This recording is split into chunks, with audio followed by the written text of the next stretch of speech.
So what is the range of that? Depends. Do you want to walk around? I'm a bit of a wanderer.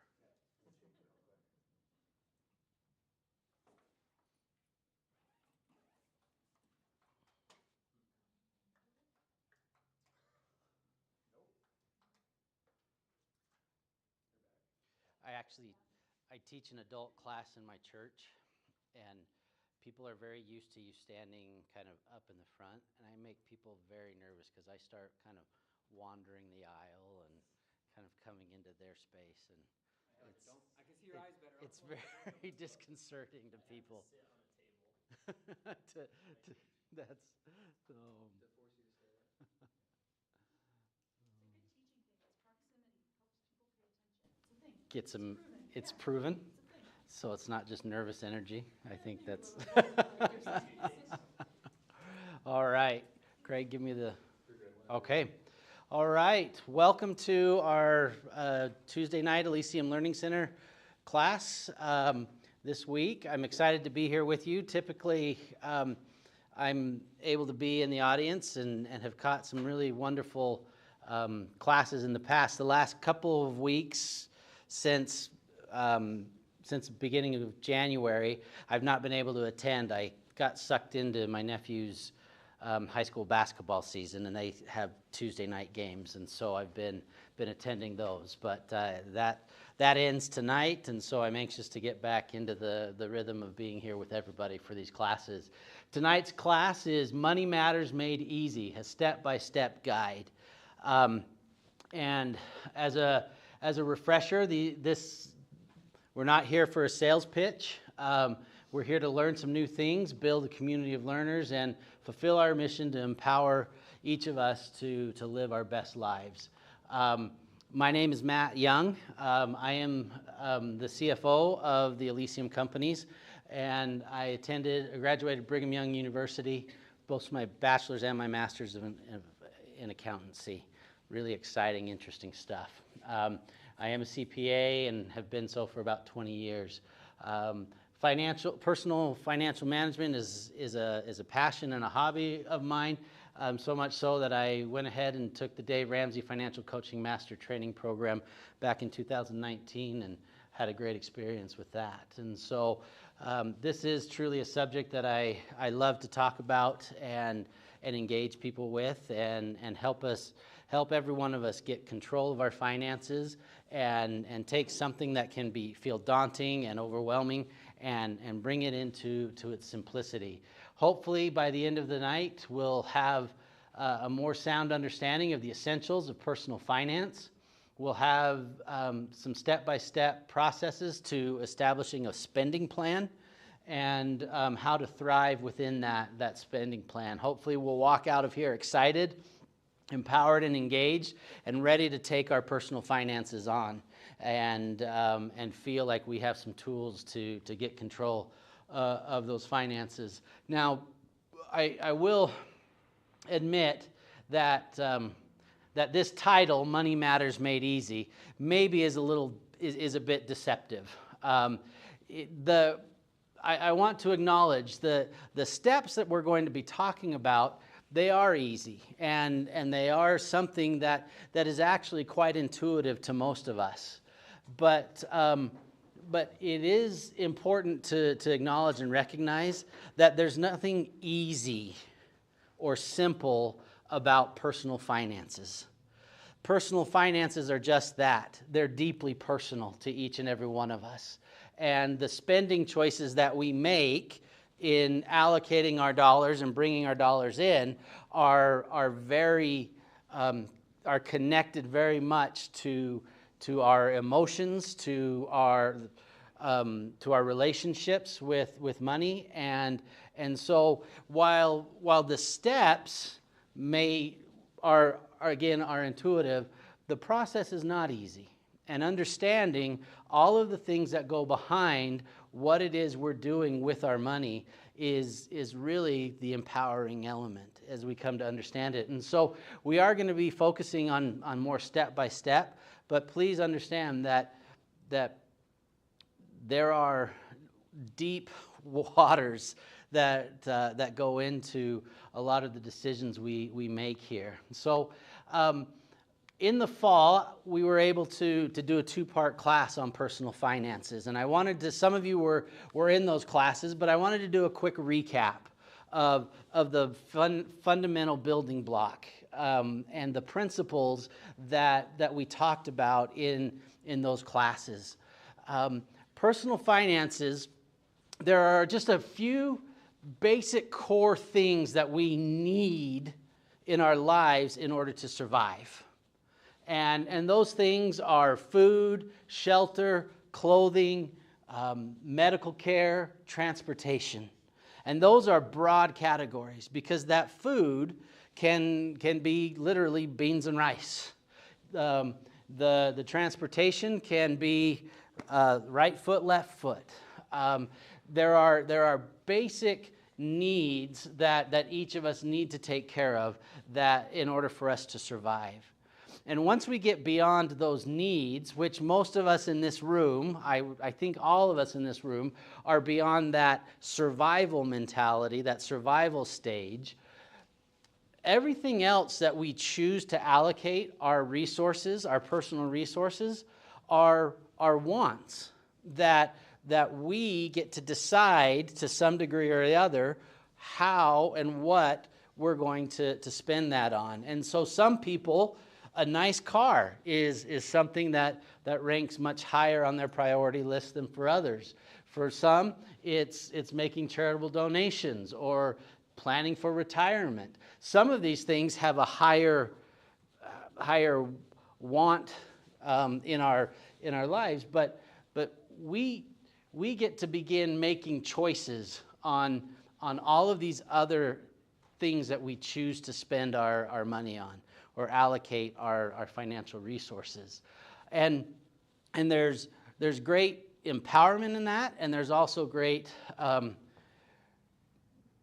say, danger if we choose to allocate too much to one area or do this in such a way that we go outside of some set boundaries.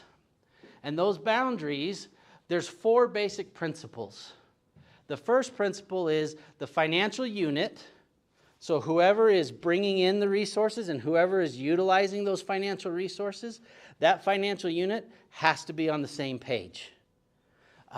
Whether that's a single individual with their own income and their own spending, even an individual can sometimes not be on the same page with how they're spending money and bringing it in. If it's a couple, that couple needs to be on the same page in some degree. And we talked a lot about that one and went into a little bit of depth about how we can, some exercises that allow us to get on that same page. We won't go into detail on that one today, but that is a key foundational element. The next one is we have to know what's coming in to our household and what's going out of our household. And that one is where we're going to spend a lot of time tonight, is working on that process. The third one is time will be your best friend or your worst enemy. And that comes in the form of interest. Whether we're earning interest over time or whether we're paying interest over time, that is the one thing most of us are guaranteed in this life, is a certain amount of time. And to mitigate that lack of guarantee, we can get insurance to cover us. And so time really is our best friend or can work as our worst enemy. And then the last principle that we try to stay within is you must earn more than you plan to spend within your own personal economy. Again, these are all basic fundamentals that each of us in our hearts and in our thought processes can resonate with. And as we stay within those 4 principles, we can begin to make choices as to which of those items we'd like to begin allocating our resources to. And so we're going to, like I said, we're going to focus primarily on this principle of knowing what's coming in and knowing what's going out of our personal finances. We talked briefly about this concept in our meetings in the fall. Family Inc. This slide doesn't show it, but if you'll remember, I flashed up a number of very large numbers: $16 trillion, $20 trillion. Those equal the amount of income coming into personal households in the United States. It also equaled the amount of debt that those same personal households held and the number of expenses that were going out. We are talking personal finances is in the trillions of dollars in the United States. And yet, and businesses have large systems that they utilize to ensure that they can continue operating. And yet, too many of us in our Family Inc., in the most important business that we have, our family income, we don't take advantage of some of the same tools and opportunities that businesses have. And so what I've tried to do is put together some steps that businesses go through that personal finance we can use in our personal finances. So here are some of those tools that businesses use. Most businesses exist with a vision and a purpose. And while they need to make money to stay open, that's typically not why people create organizations, why people create businesses. So one of the first steps for you as an individual, for you as a couple, is to ask yourselves, what is our vision? What is our purpose in our 40, 50 years of adulthood? What is it that we are hoping to accomplish? Why are we getting up, going to work every day? Why are we getting up and managing the household and taking care of all of the things that come and go? What is our vision? What is our purpose? Why do we exist? That has a lot to do with getting on the same page and understanding the whys of what we're doing. The next tool that businesses use is what's called a forecast. And so forecasts are high-level projections as to what's going to happen into the future. And we're going to get into a little bit more detail on this forecast. Businesses use forecasts to say, okay, in 2 years, where do we think we're going to be? In 4 years, in 5 years, in 10 years, where do we think we're going to be? By their nature, forecasts are not very accurate. They're not intended to be dead on, this is what we're going to actually accomplish. It's to allow us to take a few minutes and say, where do we want to be somewhere down in the distant future? What type of income do we think we're going to need? What kind of expenses do we think we're going to have? And so a forecast is very high level, not an exact thing, but really focusing on what type of income and what type of expenses do we need to accomplish our vision and our purpose. The next thing, which is much more detailed, much more specific, are budgets. Okay? And businesses use budgets to have a detailed financial outline for a shorter period of time, perhaps a year's time, or a month, even a month. These are the expenses we're anticipating this month. These are the expenses we're anticipating in a year. And finally, after they've done the budget and executed on a year, they have financial statements, income statements and balance sheets. These are accounting terms that we've all heard, and they're things that we can begin to apply in our lives. They're not as complex as they may sound, and we'll talk a little bit about just creating our own simple balance sheets and seeing what those are. Okay, so any questions on those business tools and why we think we'd be able to utilize some of those in our own personal finances? Okay, we'll move on. We'll talk about doing a family forecast. Okay, the family forecast, again, this isn't an exact thing. This is us taking time and after we've talked about why is it that we're going to be in the workforce for 40, 50 years? What is it that we want to accomplish in adulthood? We're going to create a family forecast. And so what we'll go to that in a second. So the first question that's helpful to ask in creating your own family forecast is, where do we want to be in 5 years? Andrew, where do you want to be in 5 years? No clue? When you give yourself time to think about it, what appeals to you in 5 years' time? What do you hope you're going to be doing in 5 years? I don't think about it often enough to really have a good answer for Okay. Okay. Thanks for letting me put you on the spot. Anybody else giving it much thought? Emma. Hopefully I have a kid or kids. Okay, a kid or kids. Okay. There's a little bit of economic planning that has to go into that, right? Just a little bit, right? Okay. How about 10 years? Who's thought about where they want to be 10 years from now? Nobody?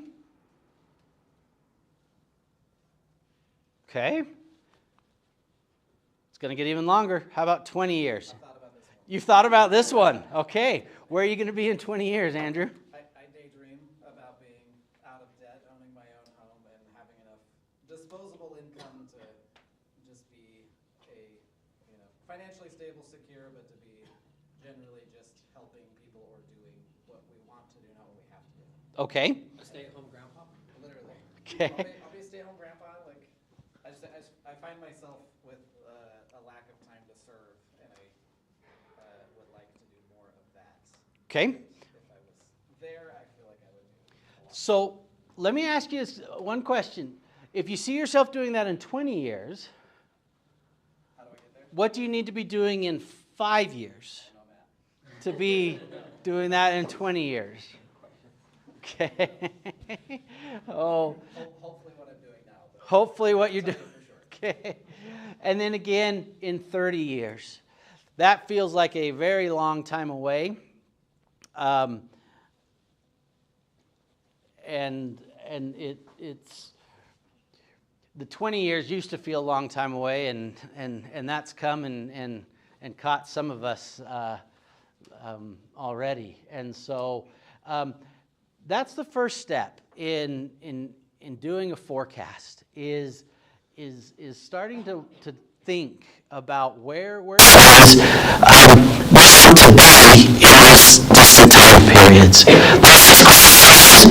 What are the 5 big-ticket items that will prevent life over the next year, over the next 5 years, over the next 10 years? So let's approach the first one. Okay? Is it a big-ticket item? Absolutely. So have a ritual. So start trying to identify 5 items. The next item is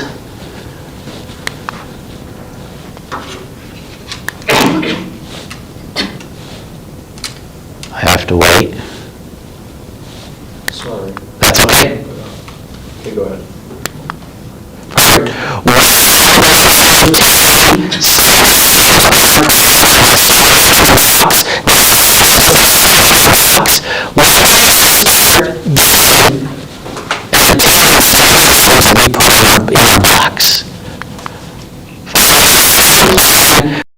Unforeseeable items beyond our control. And finally, who is going to be relying on our economic resources in the future? Emma, that's a great one. Wanting to have a child or children, and they're definitely going to be relying on your economic resources at that point, right? It could be parents. It could be adult children. There are all kinds of different people that could end up relying on your economic resources. And so the first sheet on this paper, I hope everyone was able to grab one. If you weren't, raise your hand and I'll grab you one. Okay?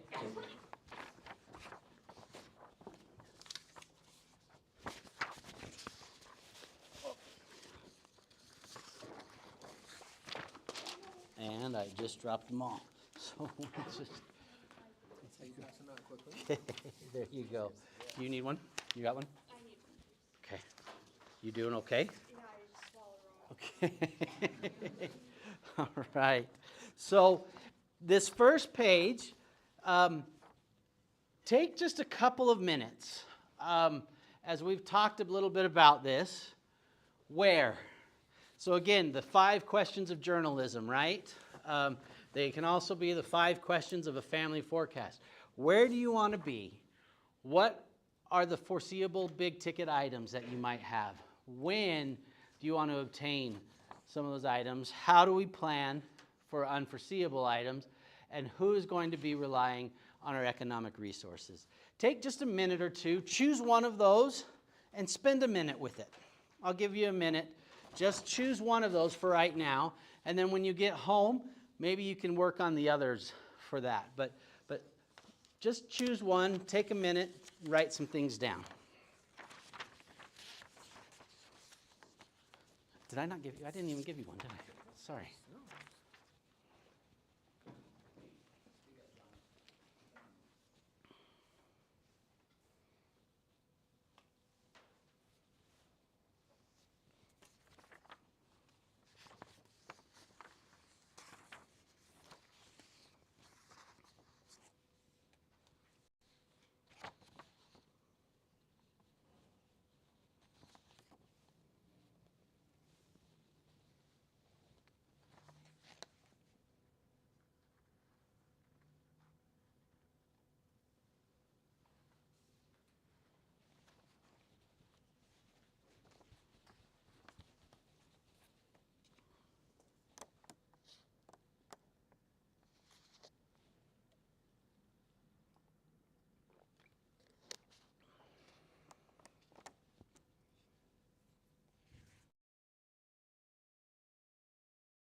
All right. This is a bit of a setup. Anybody willing to volunteer which one they wrote about and what they wrote about on that one?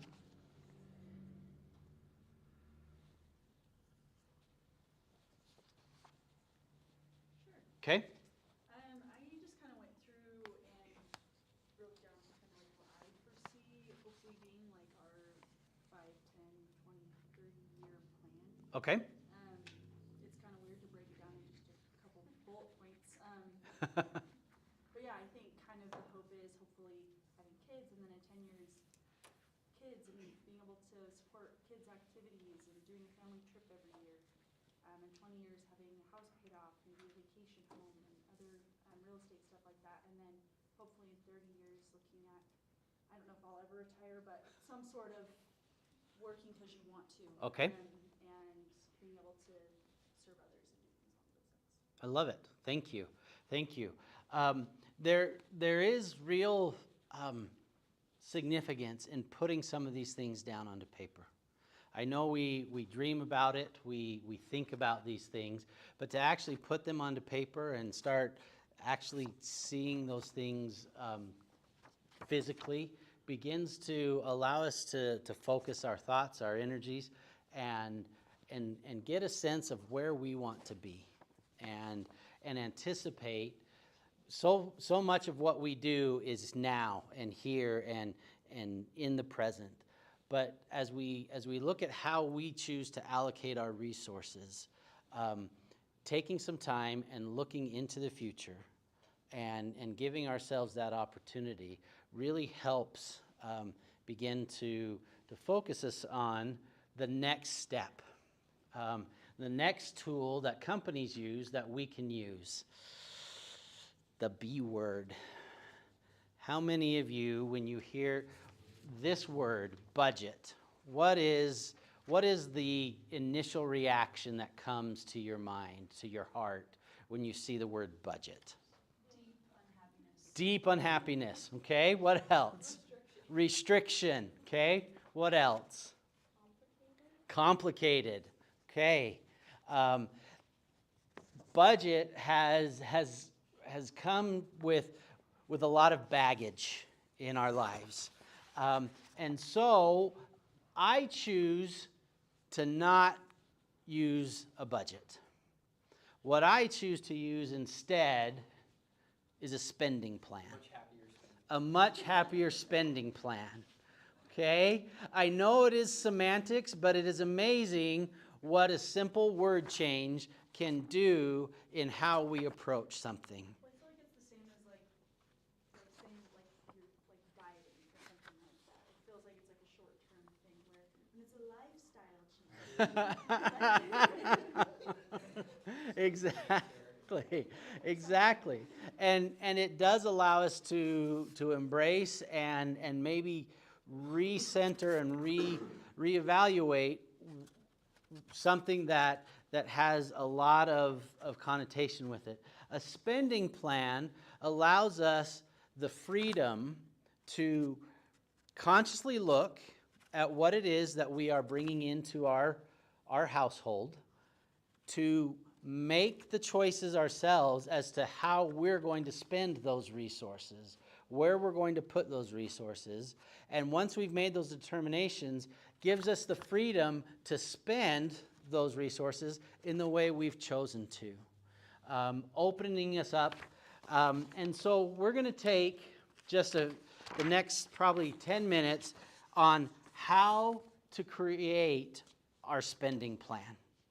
How to take these resources and take control of them as opposed to the demands on those resources controlling us. And so the first step, and you can fill this out, is to identify your income. The sources that are coming in to your financial unit. And so what are some of those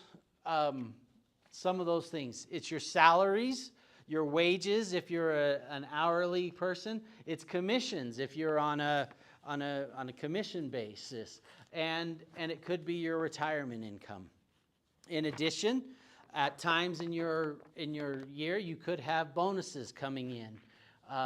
So much right now is a lot of people have a side job, or what they call, we've talked a lot about this being the gig economy, the freelance type opportunities that we have, the Ubers, the Grubhubs, those types of secondary incomes that we might have.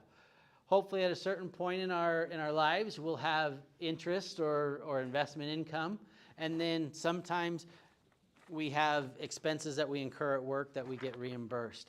Can you think of any other items that could be in your income bucket that we haven't listed here? Lottery winnings. Okay. And if we're lucky, Utah could have one at some point here. I hear they're starting to talk about that. So won't have to drive to Idaho. Is that where you go to get the lottery? So lottery winnings. Okay. Trust fund allowance. Trust fund allowance. Congratulations, Andrew. I didn't realize that. So I just met somebody today who has one, and it was like, really? no. So on this sheet, let's start with step number 1. So step number 1 is to identify your income for the year, or for the month. This is a monthly budget. Go ahead. I'm not going to ask you to share those dollar amounts, but take a few minutes to identify what income is coming into your household.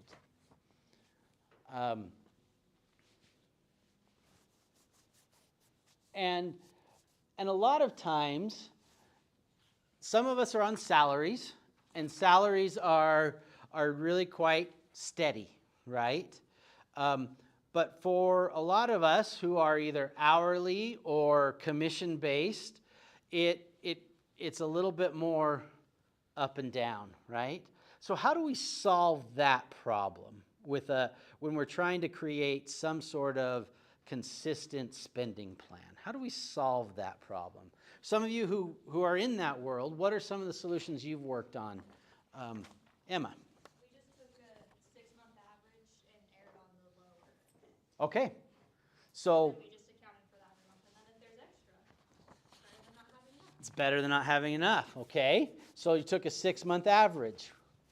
What else have people done? Okay.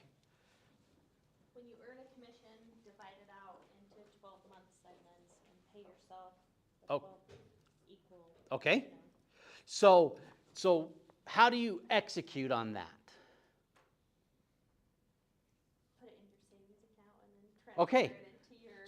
So you have a separate account that when you get a commission, you put that into the savings account. And then every time you just divide that one by 12, and so for the next 12 months, you're dropping that into your, okay. Okay. So there's some great wisdom in kind of combining some of these, in taking a period of time and getting a sense as to what is your kind of on the low end, what is your low end of your budget, and typically of your income, and utilizing a separate account like that savings account, so that when your commissions come in or when your irregular paychecks come in, they hit that savings account, and then each month you move into your checking account the monthly planned amount that you are planning on allocating and spending. And you can look at averages over a time period and say, this is how much I can consistently anticipate over a 6-month period or over a year period. And you're using this savings account as kind of your bucket. That your savings account is the thing that is consistently paying you on a monthly basis. And it's the savings account that inconsistently gets money put into it. Does that make sense? It's a lot like what you're executing on, and it allows you to begin to even out what can be sometimes a little bit complicated in those up and down type periods. So we're going to identify our income. That's our first set. And that the next step to our spending plan is to identify funds we want to be saving for. So again, let's go all the way back to this forecast. What are some of the foreseeable big ticket items? When do we want to obtain some of those? How do we plan for unforeseeable items? Well, that's what this identifying savings funds are. Okay? And I want to point out, this is identifying. I purposely use the word identify instead of allocate to your savings funds, because it's intentional that it's step number 2, and it's intentional that we're identifying them as we start this process. We want to create some different funds. The emergency fund is a great way to plan for the unforeseeable. Perhaps you put $1,000, maybe $1,500, maybe $2,000 in an emergency fund, that when that washer breaks down, when that car breaks down, there's not a moment of panic. There's not a, well, I guess we've got to put this on the credit card. It's, oh, I have the emergency fund.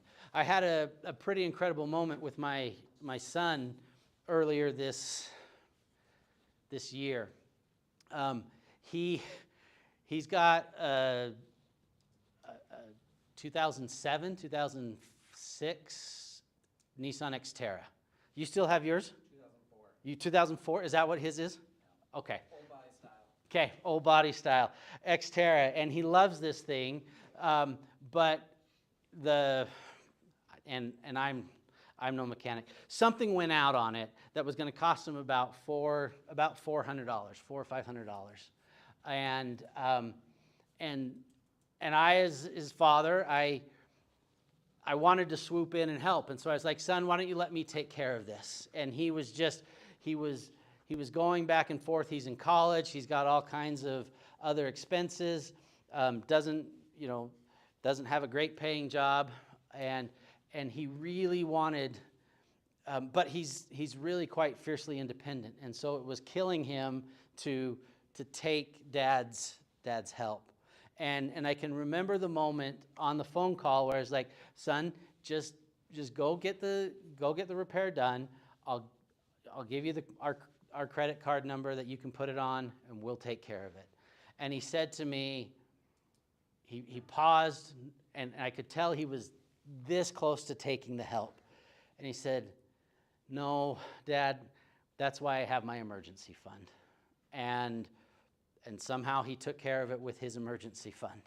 And I was really grateful that he had planned accordingly and got his emergency fund taken care of. And it hurt to use it, but it was there and it was available.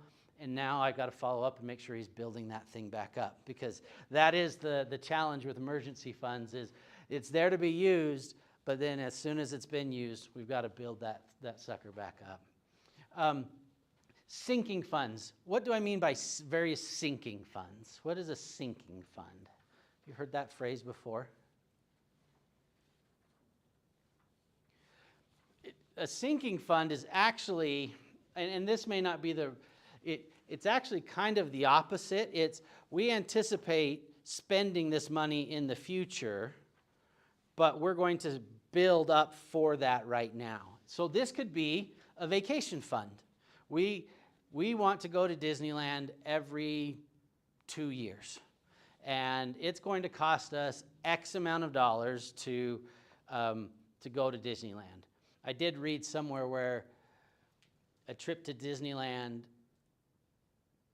is up 45% from where it was 5 years ago. So if you're on a 5-year plan, you better build on about a 45% increase. But this is what you anticipate, what you think that's going to cost you, and you put a little bit aside each month towards that specific thing, so that when you do hit that amount, you're able to go execute on whatever it is you are saving up for, and you can do that feeling amazing that you've taken care of that.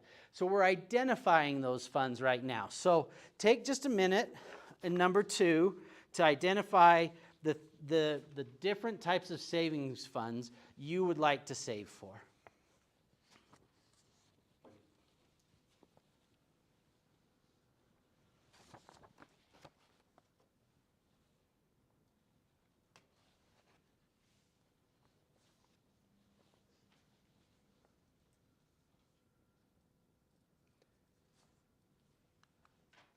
Now, the next step is to identify your fixed expenses.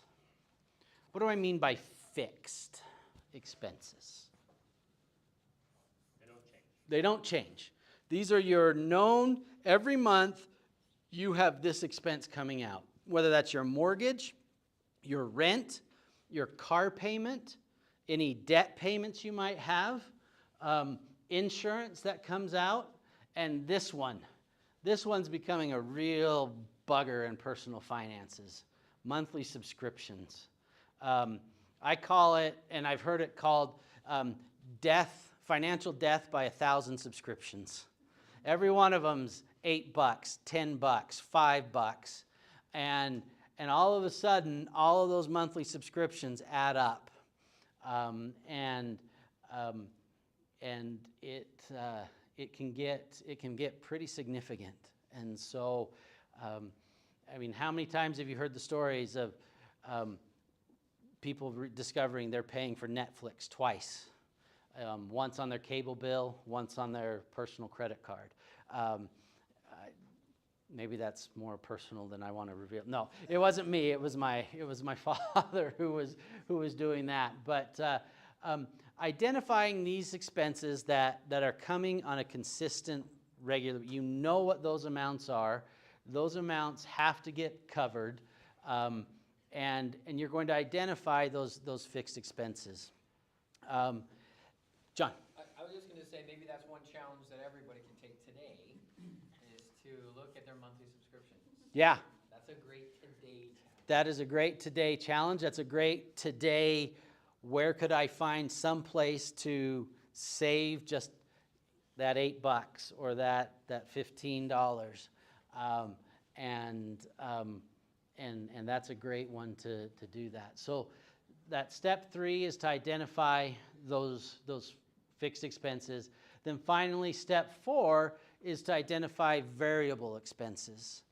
Now, just because they're variable doesn't mean they're not necessary. These are food, personal care, clothing. Everybody has to have food to eat, right? You can't go a whole month and say, well, I'm just not going to eat this month, and take that off of my budget.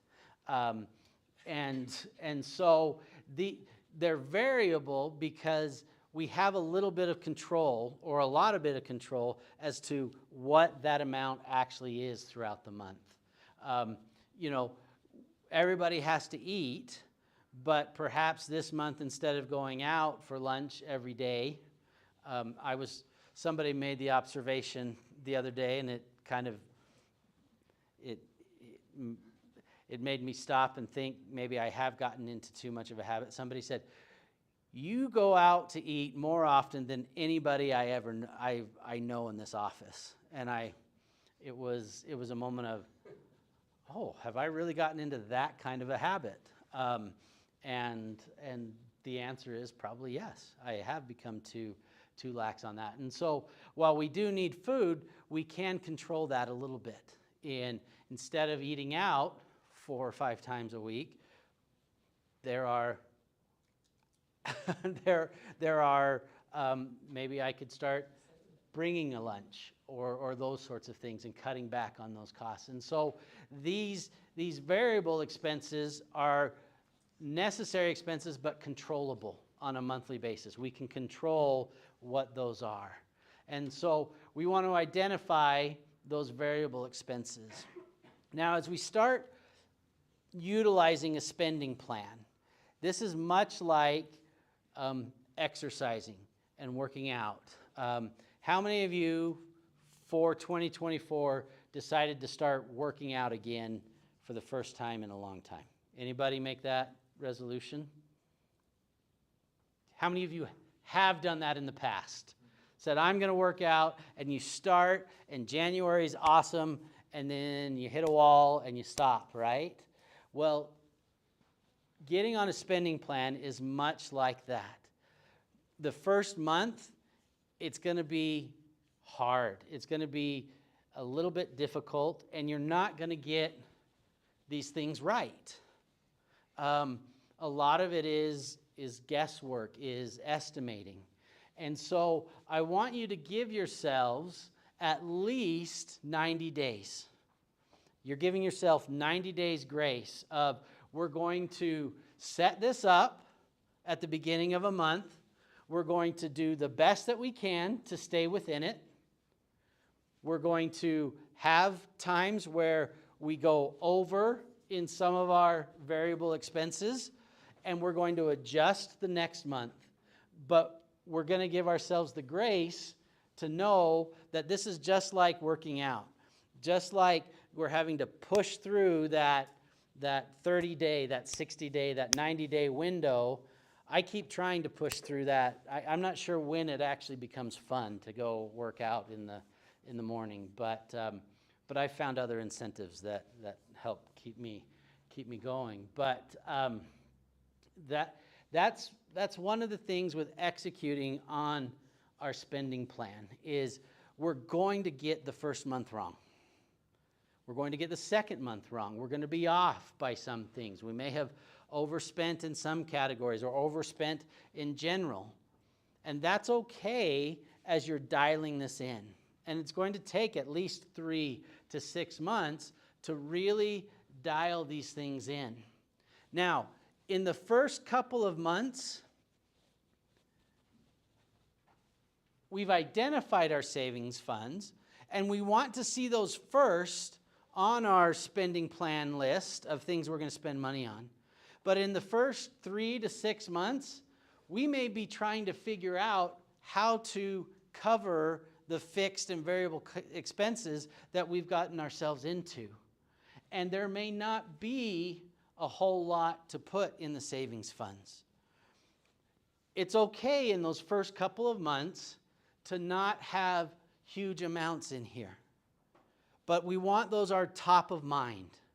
We don't want to let those go away. We want to be able to see those on a consistent basis so that our focus is we are ultimately going to get these in control, increase this to the point that we can start dropping money into those funds. If you're at a point where there is excess, absolutely, let's start filling some of those funds and make that our first priority. It's that concept of pay yourself first. How many of you have heard that phrase? Pay yourself first, right? Okay. We work 40 to 60 hours a week, right?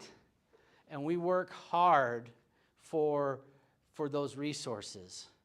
And yet far too many of us choose to pay the bank for our house payment, choose to pay another bank for our car payment, choose to pay the grocery store, choose to pay for the movie theater, and we forget to pay ourselves first. These funds, these savings funds, are where you pay yourself. So this is where you're rewarding yourself, paying yourself for all of the hard work that you incur throughout a week, throughout a month. And this is where you will begin to accumulate the ability to accomplish these objectives. Okay, real quick. Any questions on that spending plan? And again, this is just fundamental. I am more than happy to sit down with anybody one-on-one and talk through how to build your own personal spending plan. And then we can meet on a somewhat regular basis to go over how the execution of that went for a month and how to alter that and give that opportunity to go 3 to 6 months and really build this as a skill. I'm more than happy to sit down with anybody and do that. But how do we start eliminating maybe some of those debts, some of these things that if we could get rid of them, we could start putting over here? So quickly, we're going to talk, and the most important thing is we're going to allocate every single penny of income to one of these other 3 categories. As you build your spending plan, there is nothing left at the end of the month. If there's anything left, it's going into one of these funds. And the last thing is once you've set this, go spend. Go spend in the categories that you've chosen to spend it in. And have that freedom that comes with knowing I've allocated where I know I need to allocate. Let's talk about getting out of debt, okay? How do we get out of debt so that we can begin applying some more resources to our savings fund? What is the best way to get out of debt? Don't get into it. Don't get into debt in the first place, okay? And I say this, and I want to tell everyone, if you're in debt, if we're in debt right now, it's not a matter of beating yourself up and saying, I never should have. We're there. We're going to address that. But we can still, even if we're in debt, we can avoid getting into additional debt, right? We can apply the other 3 core principles that we talked about. We can establish savings funds for large ticket and emergencies. And we can view debt as the great impediment to our financial control. Okay? Debt, when we get ourselves into debt, we're allowing somebody else to control our finances. John. You know, you were talking about how you kind of prepare for those sinking, Sinking funds, yeah. Sinking funds. And this is part of that, right? There are certain things you want to purchase. That takes a little self-control. That's what this is all about, right? And then so to build it up so you can pay cash for those instead of getting into debt. Yeah, exactly. And it's a mindset and it takes time, but this is key. The second way to get out of debt is through increment debt pay down. Some of us may win the lottery and be able to pay off all of our debts right away. But most of us, it took us seconds or days or maybe months to get into that debt. It's going to take us years to get out of it. And that's okay. It is a process. But if we attack that debt with intentionality, we can get it done. There are debt elimination calendars. Some people call them debt snowballs. How many of you have heard of a debt snowball? Okay. We won't go into great detail, but what it is you line up all of your debts and you look at what are my monthly payments for each of those debts. And you take your smallest debt that you owe the least amount on. And you see within your spending plan, is there some additional money that I can use to pay down that debt? Is there something in my basement? Is there something in my attic?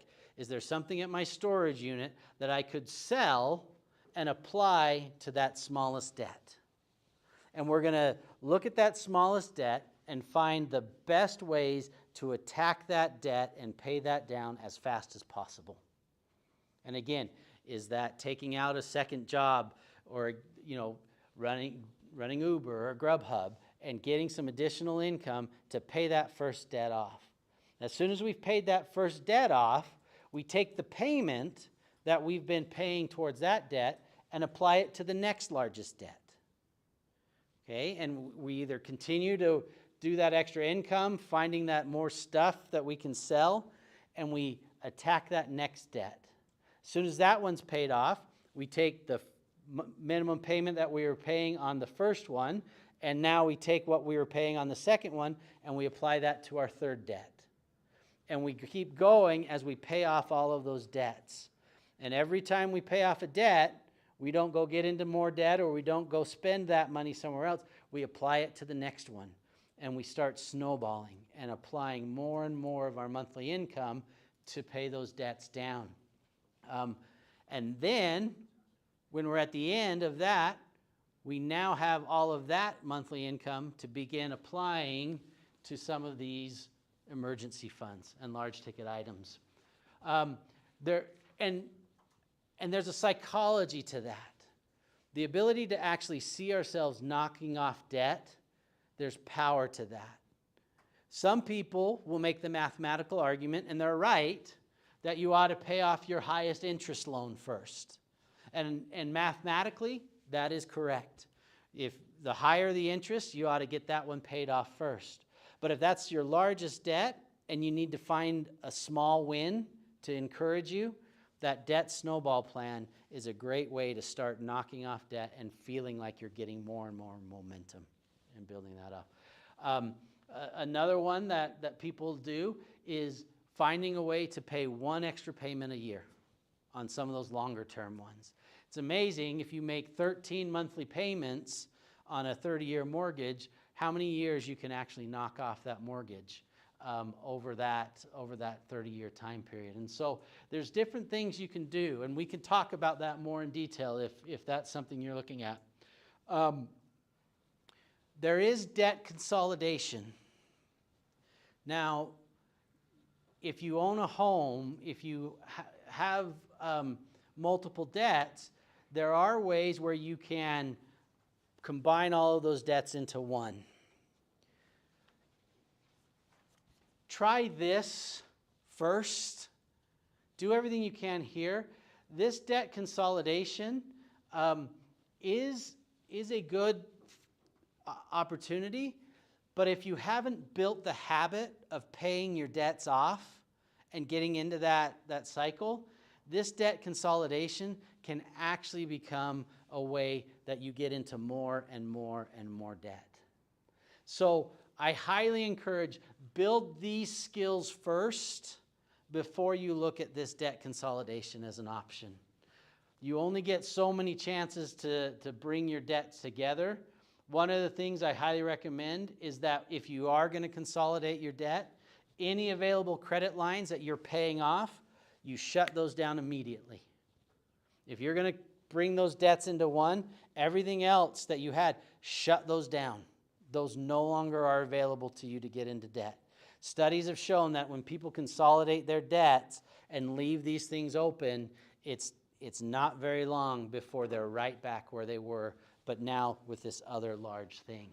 And so it is an option. It works well, but again, only when good habits have been developed and you're well on your way. Finally, for those that are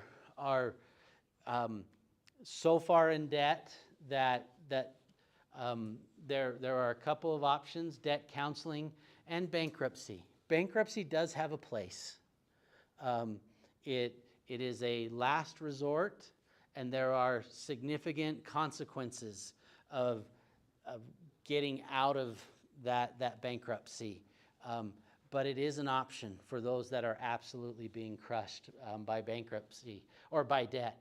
And we've had some classes on that, and it is an option. But I can't stress how this order is very intentional and very purposeful in how we do that. Any questions or thoughts on debt, on getting out of debt? We're running pretty short of time, but anybody have any questions on this before we wrap up?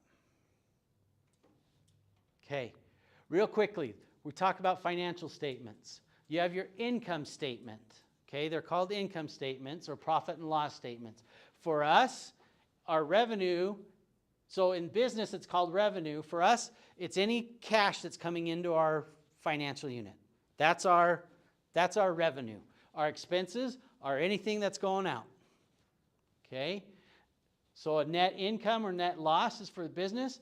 What we're finding is, what have we saved this month, or what debt have we incurred to have our, and then the other one is a balance sheet.